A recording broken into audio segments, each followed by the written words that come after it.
औरत ने जन्म दिया मर्द को और मर्द ने उसे बाजार दिया। जब जी चाहा मसला कुचला और जब जी चाहा दुत्कार दिया। नमस्कार, सलाम, आदाब दोस्तों। आज के इस नए एपिसोड में आप सबका खैर मकदम इस्तकबाल है। मैं हूं अदनान खान और आज हम बात करने जा रहे हैं उस शायर की जिसका कलाम सिर्फ लफ्ज नहीं बल्कि एक इनकलाब था, जिसका जज्बा सिर्फ एक मोहब्बत नहीं एक मिसाल था, जिसका नाम है कैफी आजमी। कैफी साहब का असली नाम सैयद अतर हुसैन रिजवी था। कैफी साहब 14 जनवरी सन 1919 को उत्तर प्रदेश के आजमगढ़ में पैदा हुए थे, जिनके अब्बा मौलवी और घर का माहौल दीनी था। लेकिन जब कैफी साहब ने कलाम उठाया तो जबान हक के लिए बोलने लगी।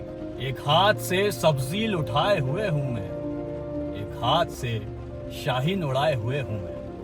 जिंदगी का पहला झटका सन 1936 में उनको मिला, जब उन्होंने कांग्रेस सोशलिस्ट पार्टी ज्वाइन की, क्योंकि शायर से इनकलाबी बनना इतना आसान नहीं था। और फिर गजल से निकलकर मजदूर के गीत लिखने लगे। मैं उठूं तो चले ये साथ समुंदर सारे, और मैं चलूं तो ये चले साथ मेरे अंधियारे। एक बार लखनऊ के एक बड़े मुशायरे में कैफी साहब पहली बार आए, जहां पहले से ही बड़े बड़े शायर मौजूद थे, जैसे जोश मौलियाबादी, जिगर मुरादाबादी और फिराक गोरखपुरी। जब कैफी साहब स्टेज पर आए तो सब नया चेहरा समझकर थोड़ा बेचैन होने लगे। लेकिन जैसे ही उन्होंने अपना मशहूर शेर औरत ने जन्म दिया मर्दों को सुनाया, तभी मुशायरे का माहौल एक सन्नाटे में तब्दील हो गया। और फिर खूब तालियां बजी, और सिर्फ तालियां नहीं, एक इनकलाब की आवाज थी।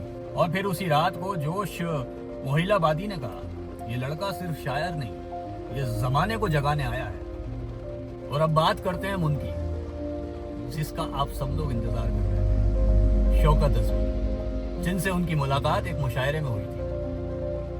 आंखों में लफ्ज थे और दिल में अदब, दोनों की मोहब्बत ने जिंदगी का सफर साथ में तय किया।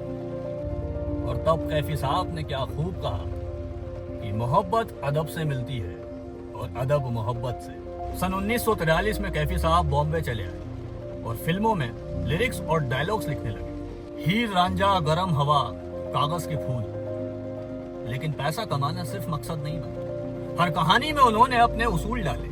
अगर रुख हवा का बदला ना होता तो दीपक अकेला ही यूं ना जलता होता। कैफी साहब ने सिर्फ शब्द नहीं, जिम्मेदारी भी उठाई। अपने गांव में स्कूल खोला, लड़कियों को तालीम देने की मुहिम चलाई।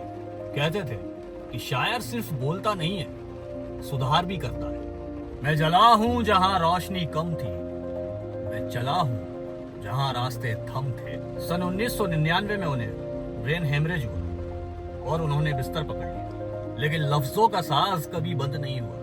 आखिरी दिनों तक उनकी रूह कलम से बात करती रही। जिंदगी क्या किसी मुफलिस की कबा है, जिसमें हर घड़ी दर्द के पैबंद लग जाते हैं। और 10 मई 2002 दुनिया ने एक फनकार नहीं बल्कि एक सोच खो दी।